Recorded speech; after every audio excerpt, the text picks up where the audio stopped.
Ramanna Jagan political స్ట్రాటజీలు ఆ party వారికి అంతుపట్టకుండా తయారవుతున్నాయంట. ప్రతిపక్ష నేత హోదా కూడా లేకుండా పోయిన మాజీ ముఖ్యమంత్రి జగన్ ప్రజల్లోకి రావడానికి ఎంచుకుంటున్న ఇష్యూస్, సందర్భాలు వివాదాస్పదంగా మారుతున్నాయి.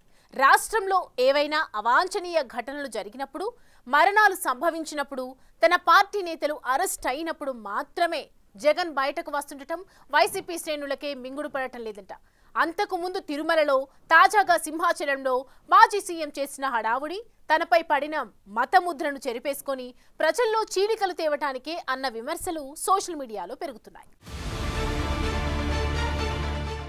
మాజీ ముఖ్యమంత్రి వైసీపీ అధ్యక్షుడు పులివెందుల ఎమ్మెల్యే జగన్ అధికారంలో ఉన్నంత కాలం అది శాశ్వతమన్న అతి విశ్వాసంతో కనిపించారు. తీరా చూస్తే ఆయన పార్టీకి 11 సీట్లతో ప్రతిపక్ష హోదా కూడా లేకుండా పోయింది. అయినా అధికారం మీద యావతూ కేబినెట్ హోదా ఉన్న ప్రధాన ప్రతిపక్ష నేత హోదా కోసం ఆయన మంకుపట్టు పడుతున్నారు. ఆ హోదా దక్కదని తెలిసినా న్యాయ పోరాటాలంటూ హడావిడి చేస్తున్నారు. ఆ క్షమంలో అసెంబ్లీకి ముఖం చాటేస్తున్నారు. అధికారం కోల్పోయిన ఈ 10-11 నెలల్లో ఆయన పట్టుమని 10 సార్లు కూడా ప్రజల్లోకి రాలేదు. అయితే బెంగుళూరు ప్యాలెస్, లేకపోతే తాడేపల్లి కోట, పులివెందుల అన్నట్లు షట్లింగ్ చేస్తూ గడిపేస్తున్నారు.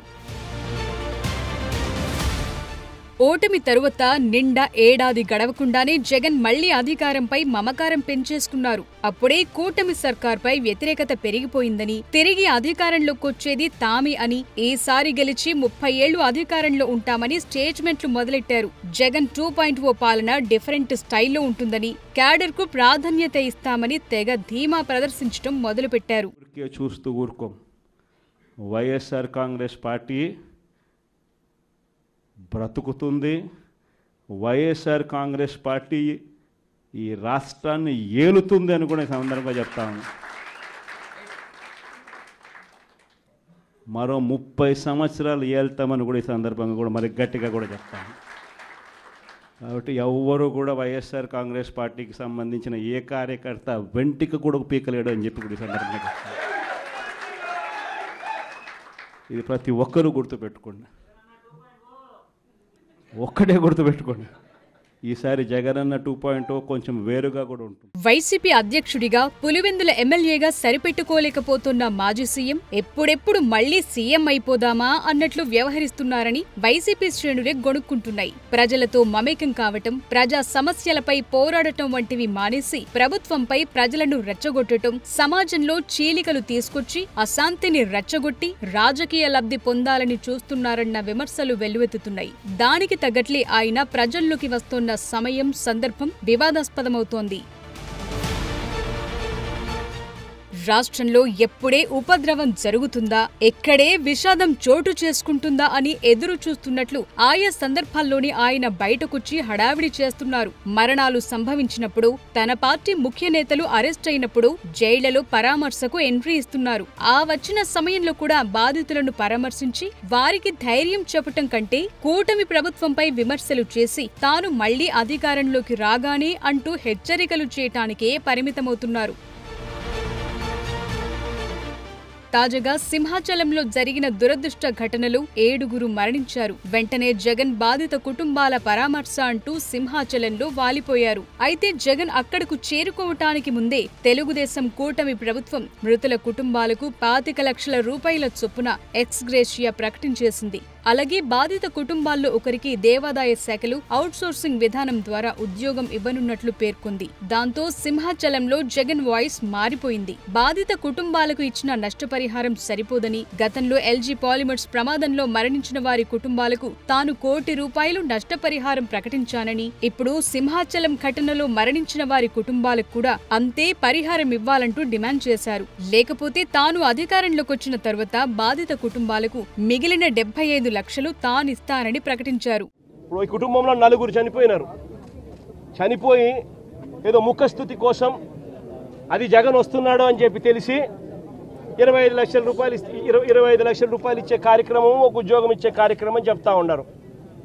నేను అడుగుతా ఉన్నా, ఇదే కుటుంబానికి నేను భరోసా ఇచ్చి చెప్తా ఉన్నా, ఇంతకు ముందు ఏదైనా కూడా ప్రభుత్వం అన్నది ప్రజలకు తోడుగా ఉండాలి, ప్రభుత్వం అన్నది ప్రజలకు భరోసా ఇచ్చే విధంగా ఉండాలి. ప్రభుత్వం తప్పిదం వల్ల ఎక్కడైనా కానీ ఎక్కడైనా మనుషులు చనిపోయిన ఘటన ఎక్కడైనా జరిగితే అది ప్రభుత్వం తప్పిదం వల్ల, అంటే మనం ప్రభుత్వంలో ఉన్నప్పుడు జరిగిన తప్పు వల్ల జరిగితే దానికి పశ్చాత్తాపం ఉండాలి. ఆ పశ్చాత్తాపానికి ఆ కుటుంబానికి మనం ఏమిస్తున్నాము అని చెప్పి మానవతా దృక్పథంతో ఆలోచన చేయాలి. ఇలాంటి ఘటన ఇంతకుముందు విశాఖపట్నంలో జరిగితే, ఎల్జీ పాలిమర్స్లో ఇలాంటి ఘటన జరిగితే అప్పట్లో జగన్ అనే వ్యక్తి ముఖ్యమంత్రిగా ఉన్నప్పుడు ఎంత ఇచ్చాడో తెలుసా?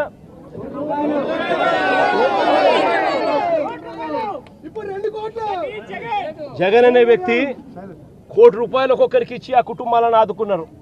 ఇప్పుడు ప్రభుత్వం చేసిన తప్పిదం వల్ల ఈ ఘటన జరిగితే అసలు ఆ కుటుంబానికి నువ్వేం చేస్తా ఉన్నావని చంద్రబాబు నాయుడు గారిని అడుగుతా ఉన్నా. వాస్తవానికి ఎల్జీ పాలిమర్స్ ఘటన పూర్తిగా మానవ తప్పిదం, ఆ కంపెనీ యాజమాన్యం నిర్లక్ష్యం. కానీ సింహాచలంలో జరిగింది పూర్తిగా వేరు. ఇక్కడ భారీ వర్షం కారణంగా గోడ కూలి భక్తులు మరణించారు. ఈ విషయాన్ని విస్మరించి జగన్ రాజకీయ లబ్ధి కోసం తాము అధికారంలోకి వచ్చాక పరిహారాన్ని కోటి చేస్తామని స్టేట్మెంట్ ఇవ్వటం వైసీపీ నేతలకే మింగుడు పడటం లేదట. నిజంగా ఆయనకు కమిట్మెంట్ ఉంటే పార్టీ పరంగానూ వ్యక్తిగతంగానూ బాధిత కుటుంబాలకు ఎంతో కొంత సాయం ప్రకటించి ఉంటే బాగుండేదని వైసీపీ శ్రేణులు అభిప్రాయపడుతున్నాయట. కాంక్రీట్ తో అయినా కట్టాలి, రీఇన్ఫోర్స్డ్ కాంక్రీట్ తో కట్టి దానికి వీప్ హోల్స్ కూడా పెడితేనే కాస్తో కూస్తో ఏ గోడైనా నిలబడుతుంది అన్న జ్ఞానం కూడా లేకుండా ఎలా కట్టారు అని అడుగుతా ఉన్నా. 2 రోజుల కిందటనే గోడ పూర్తయింది అని తెలుసు. వర్షం కూడా ముందు రోజు రాత్రి పడింది అని కూడా తెలుసు. మరి తెలిసినప్పుడు ఇన్ని లక్షల మంది క్యూలో గోడ పక్కనే ఎలా వాళ్ళు క్యూలో నిలబడేట్టుగా చేశారు అని అడుగుతా ఉన్నా. ఇదే పెద్ద మనిషి చంద్రబాబు నాయుడు గారిని. ఈ ఒక్క సంవత్సరంలోనే చంద్రబాబు నాయుడు గారు చేసిన ఈ ఒక్క సంవత్సరం పరిపాలనలోనే దారుణమైన పరిస్థితి చూస్తా ఉన్నాము. అంటే తిరుమలలో ఈ పెద్ద మనిషి రాజకీయాల కోసం లడ్డు వివాదం చేసి మన వెంకటేశ్వర స్వామి పేరు ప్రఖ్యాతలను ఏ రకంగా రోడ్డు మీదకి తీసుకొచ్చాడు అన్నది కూడా ఈ 11 నెలల కాలంలోనే చూసాం. కూటమి ప్రభుత్వం ఏర్పడిన కొత్తల్లో బుడమేరు పొంగి బెజవాడ ముంపునకు గురయింది. అప్పుడు అక్కడికొచ్చిన జగన్ వరద బాధితులకు కోటి విరాళం ప్రకటించారు. అది గుర్తు చేస్తూ జగన్ ముందు విజయవాడ బుడమేరు ముంపు సమయంలో ప్రకటించిన ₹1 కోటి విరాళం మాటేంటని నెటిజన్లు నిలదీస్తున్నారు. అయినా జగన్ సింహాచలం వచ్చింది బాధితులను పరామర్శించి ఓదార్చటానికా లేక రాజకీయం చేయటానికా అని ప్రశ్నిస్తున్నారు. తనపై ఉన్న మత ముద్రను చెరిపేసుకోవటానికి జగన్ మొన్న తిరుమలలో ఇప్పుడు సింహాచలంలో రాజకీయం చేయాలని చూస్తున్నారని మండిపడుతున్నారు.